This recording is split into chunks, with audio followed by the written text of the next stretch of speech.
안녕하세요. 반갑습니다. 12월 5일 주식 정리해드리는 주정남. 오늘도 시장 정리부터 먼저 시작해보도록 하겠습니다. 자, 일단 들어가기 전 구독 그리고 좋아요 한 번씩만 부탁드리고요. 지금 어떤 내용들 나오고 있는지 하나씩 살펴보도록 하자면 일단 뉴욕 증시 같은 경우에는 기술주 강세가 보여지는 가운데 이 파월 의장이요, 되게 낙관적인 발언을 했습니다. 하다 보니까 이게 시장에 긍정적으로 작용을 하면서 전체적으로 보다 상승 마감하게 되었다. 좀 더 디테일하게 이게 어떤 부분인지 말씀드리면요. AI 반도체 설계 기업인 마벨 테크놀로지랑요. 그리고 이 AI를 이용해서 지금 계속해서 성장을 하려고 하는 고객 관리 소프트웨어 기업 세일스포스, 여기가 되게 좋게 나왔습니다. 그러다 보니까 요즘에 주춤했던 다른 기술주들에도 긍정적 영향을 가며 다 함께 꿈틀거리는 모습 보여주게 되었고요. 일단 이 부분만 하더라도 증시가 올라가는데 큰 역할을 하게 되었다라고 생각을 할 수 있는데, 추가적으로 파월 의장이 여기에 대해서 뭐라고 발언을 했다. 물론 아직 인플레가 완벽하게 꺾인 건 아니다. 하지만 경기는 너무 좋다. 그래서 경기 좋은 게 보여지는 만큼 우리는 여기에서 이제 금리 인하의 속도 조절을 어느 정도 생각을 하며 조금씩 인플레에 신경을 쓰면서 맞춰가겠다는 식의 스탠스를 보여주게 되었는데, 자연스럽게 최근에 발표된 지표가 조금 아쉽다라고 하더라도 확실히 좋은 수치인 건 맞으니까 미국 증시는 한동안 또 평온할 가능성이 높겠구나, 요렇게 생각을 하면서 바라볼 수가 있게 되겠죠. 다만 지금 눈앞까지 다가온 12월 FOMC에서 금리 인하에 대한 확률은 몇 프로가 잡혀 있는 상황이다. 시카고 상품 거래소를 기준으로 75%에서 76% 왔다 갔다 하는 상황이다. 요거 알아두시면 될 것 같고, 4분의 3이 찬성이라면 사실상 확정이나 마찬가지이기 때문에 갑자기 지표가 안 좋다든가 그런 게 아니라면 그냥 걱정하지 말고 12월 FOMC까지는 평온하게 보시면 될 것 같습니다. 다만 내년 3회에서 4회 정도 금리 인하에 대한 예고가 있기 때문에 한 번에 쭉쭉 내리는 것보다는 어느 정도 속도 조절을 해나갈 수 있겠구나라는 건 감안을 해두시면 될 것 같습니다. 그리고 당연히 이런 모습이 보여지게 된다면 증시 입장에선 유동성이 공급이 된다는 것이기 때문에 호재로 이게 받아들여지게 될 가능성이 높겠죠. 이건 한국 역시 마찬가지라고 생각하시면 되겠습니다. 해서 이런 상황 속 국제유가는 WTI 기준 68.54달러로 마이너스 2% 하락 마감하게 되었고요. 그리고 채권은 상승에 달러는 약세, 금 가격은 상승 마감하게 되었습니다. 자, 그럼 이외에 우리가 보면 좋을 만한 뉴스는 어떤 것들이 있는지 하나씩 살펴보도록 하자면, 자, 일단 파월 의장은 금리 인하에 대해서 되게 신중하고 독립성 침해는 없을 것이다 라고 이야기를 하고 있는데, 근데 다른 연준 이사들 같은 경우에는 조금 의견이 갈리곤 있습니다. 요게 어느 정도 시장에 파동을 줄 수 있다는 건 감안을 하시면 되는데, 근데 AI나 이런 데에서 실적이 구체적으로 되게 잘 나오게 된다면 걱정은 덜 할 수 있잖아요. 증시가 좋을 가능성이 높다는 거니까.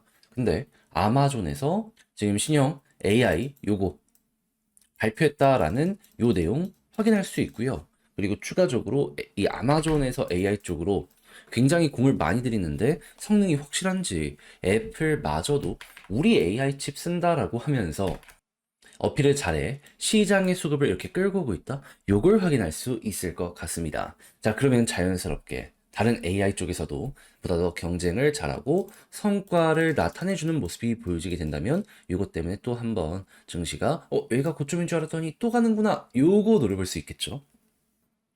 그러면 그만큼 반도체 소비량이 증가를 한다는 것이기 때문에 한국 입장에서는 조금 더 숨통이 트일 수 있다 정도로 이 내용을 엮어볼 수 있을 것 같네요. 자, 그리고 현기차는 잘 나간다는 거 여러분들 여전히 알았을 텐데, 근데 제네시스까지도 최대 판매를 했다라고 발표가 나왔습니다. 저는 나름 좀 가격이 있는 제네시스가 많이 팔릴까 싶었는데 많이 팔리네요. 그러면 상품성이 입증이 된다라는 것이기 때문에 요게 꾸준하게 이어지게 된다면, 그러면 영업 마진도 훅 하고 올라갈 수 있기 때문에 그냥 자연스럽게 현대에 대한 기대감은 높아질 수 있겠구나. 지금 배당 시즌 마치면서 이 주주 친화적인 정책을 하려고 하는데 이것도 분위기 만드는데 일조하겠다 정도로 내용들 확인해 보시면 될 것 같습니다. 자, 그리고 이런 상황 속에서 전기차 관련돼서 실리콘 음극재에 대해서 지금 사용이 많이 되는 이러한 모습들이 보여지고 있는데 일단 제일 먼저 보여지는 게 어디다? 지금 이쪽에 배터리 쪽으로 활용돼 가지고 안정성 가격은 물론이거니와 어마어마한 사용 시간을 가능케 만들었다라고 발표가 나오고 있거든요. 그럼 한국은 좀 여기에 늦춰졌다라고 할 수는 있잖아요. 근데 여기서 끝일까요? 아니죠. 따라가겠죠. 이게 확실히 미래라고는 떠올랐는지 공을 들이는 모습을 보여주고 있는 것이기 때문에 우리 쪽에서도 핸드폰은 물론이거니와 그 이외에도 다양한 쪽에 사용이 될 수 있다는 건 감안을 하시면서 바라보시면 될 것 같습니다. 그럼 이쪽의 활용성이 높아진다는 것이기 때문에 관련주들은 이제 매출 올라간다. 기대감 가지면서 보시면 좋겠죠.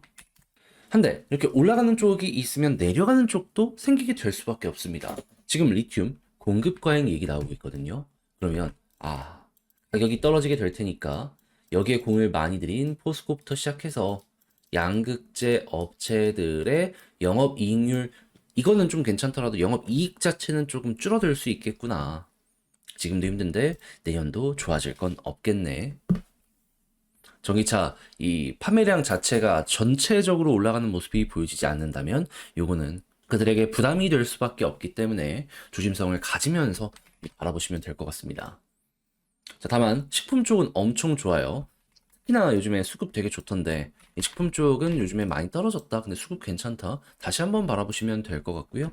마지막으로 비대면 진료 환자 의료 데이터를 개방한다라고 발표가 나왔기 때문에 이 원격 진료부터 시작을 해가지고 이를 이용해서 빅데이터를 만들려는 기업들이 있잖아요. 이쪽들 같은 경우에는 여기서 한번 성장할 수 있겠다라고 판단이 될 수 있기 때문에 테마로 엮여 있다. 한 번 정도 이렇게 올라가는 거 예상을 하면서 지켜보시면 아주 좋을 것 같습니다.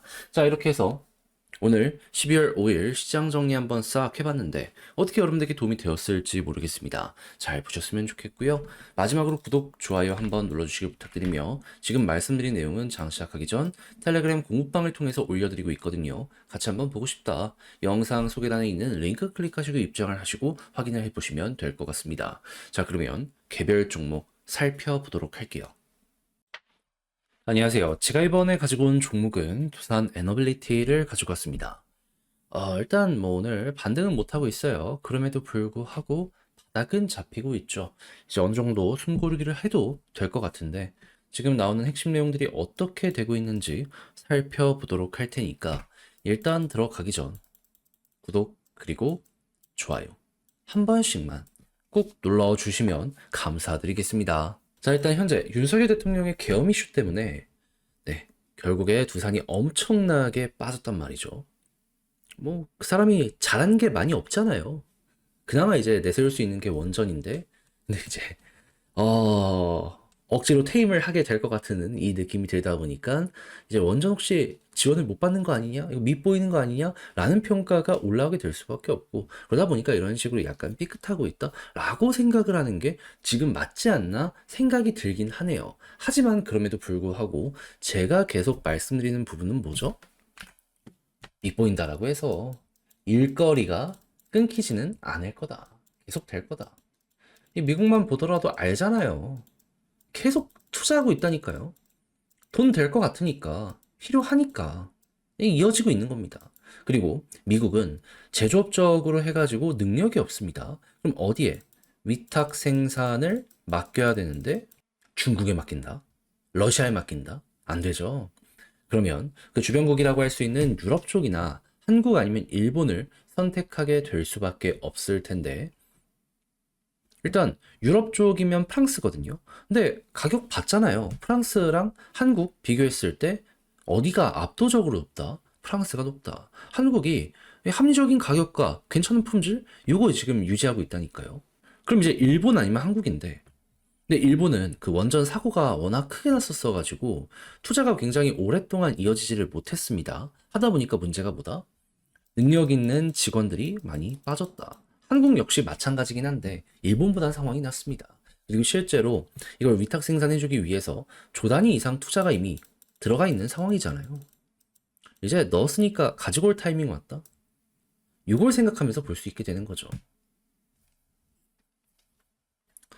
그리고 미국이 이런 모습을 보여주게 된다면 그 이외의 국가들도 같이 움직이게 될 것이기 때문에 그 역시 두산 입장에서는 최고의 호재가 이렇게 진행이 되고 있는구나 라고 생각을 하면서 볼 수가 있을 것 같고요. 그렇기에 일단 이거는 결국 시간이 해결해 줄 것이다 라고 생각을 하면서 보면 될 것 같고, 그럼 이제 단기적으로 눈앞에 온 일정이 뭐가 있는지 이걸 좀 생각하면 될 것 같은데, 그때 떠오르는 부분은 뭐다? 지금 밥캣 쪼개기 어떻게 될 것이냐. 근데 찬성과 반대가 엄청나게 많이 되고 있거든요. 지금 의견이 막 갈리고 있습니다. 근데 그러면 시끄러워지잖아요. 그럼 두산 입장에선 솔직히 마음에 들진 않을 거란 말이죠. 했을 때 우리가 생각할 수 있는 건 뭐다? 혹시나 약간 더 양보해주는 모습이 보여지게 된다면 베스트다. 그리고 설령 양보가 없는 상황이다라고 하더라도 여기에 맞춰서 수급이 괜찮다면 그럼 투자하는 이들은 이걸 괜찮다라고 생각하면서 돈을 넣고 있는 거잖아요. 그것만큼 확실한 증거가 있습니까? 우리는 그걸 좀 따라가는 게 어떠한가? 자, 그러면 지금 본 걸 바탕으로 수급과 차트를 하나씩 살펴보도록 하자면, 자, 저는 어제 보고 좀 감탄 놀랐습니다. 왜? 기관은 주구장창 던졌는데 외국인은 받아냈어요. 무엇을 뜻하는 걸까요? 지금 분할 관련해서 조금 더 민감하게 반응을 하는 외국인 입장에선 여기가 기회라고 받아들이게 되었다는 겁니다. 그 이전부터 매집해서 이렇게 상승을 만들었던 이들을 생각을 하면 요거는 더할 나위 없는 좋은 구간이 왔다. 이렇게 생각을 할 수가 있는 것이겠죠. 그럼 앞으로 우리가 봐야 되는 건 뭘까요? 기관 컴백하고 그리고 외국인 이어가고 개인 털리면 반등이 머지않았구나. 이 쪼개기 확정이 난 다음에도 꾸준하게 수급이 이어지게 된다면 그러면 그때부터가 본격적인 상승의 구간으로 연결될 수도 있다라고 감안을 하시면서 접근 한번 해보시면 될 것 같습니다. 그리고 나서 차트를 어떻게 보는 게 좋다. 지지라인은 241선. 파란색 위에 있으면 걱정할 거 없을 것 같고요. 올라간다라고 했을 땐 이제 여기 볼린저 하단이랑 61선 돌파하면 그 다음 목표 구간은 자 21선. 근데 21선 마저 돌파한다면 볼린저 상단 여기까지 이렇게 훅 하고 가는 거 누려보시면 되고요. 그랬을 때 이제 23,500원에 또 매물대가 있어서 여기를 소화해야 되는데 이건 좀 멀리 있으니까 그때 가서 다시 한번 보도록 하고, 여기서 만약에 여기를 돌파를 못한다면 60일 돌파 이후부터 이렇게 추세가 바뀌었기 때문에 좀 길어질 수 있다는 건 감안을 하시면서 여기 공략 들어가시면 될 것 같습니다. 자, 이렇게 해서 두산을 어찌 보면 좋을지에 대해 핵심을 쭉 한번 봤는데 어떻게 여러분들께 도움이 되었을지 모르겠습니다. 일단 지금 본 거 바탕으로 글로 쓰면서 영상 총정리 마치도록 하자면, 첫 번째, 계엄 관련 이슈 좀 아쉽긴 하다. 그럼에도 불구하고 원전의 시계는 돌아가고, 그리고 추가적으로 쪼개기 관련 이슈 같은 경우에도 조금만 괜찮다면 그냥 걱정 생각 없이 이끌고 가셔라.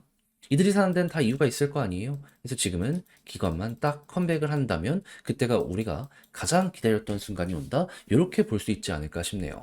지지라인은 241선 보면 되고요. 그리고 21선 돌파하면 볼린저 상단 여기까지 가는 거 노려보시되, 만약에 여기를 돌파를 못 다시 61선 자체를 바로 돌파하지 못한다면 여기 추세를 돌리기까지 시간이 좀 걸릴 수 있으니까 뚫을 때까지는 조금 보수적으로 두산 바라보는 게 맞지 않나 해서 오늘 영상 이렇게 마무리 한번 해보도록 하겠습니다. 자, 이렇게 쭉 봤는데 여러분들 잘 봤다라고 생각하시면 구독과 좋아요 한번 부탁드리고요. 저는 다음에 더 좋은 영상으로 다시 인사드리겠다라고 말씀드리며 이상 주식 정리해드리는 주정남이었습니다. 여러분들 모두 남은 시간 파이팅 하시길 바라며 내일 뵙도록 할게요. 감사합니다.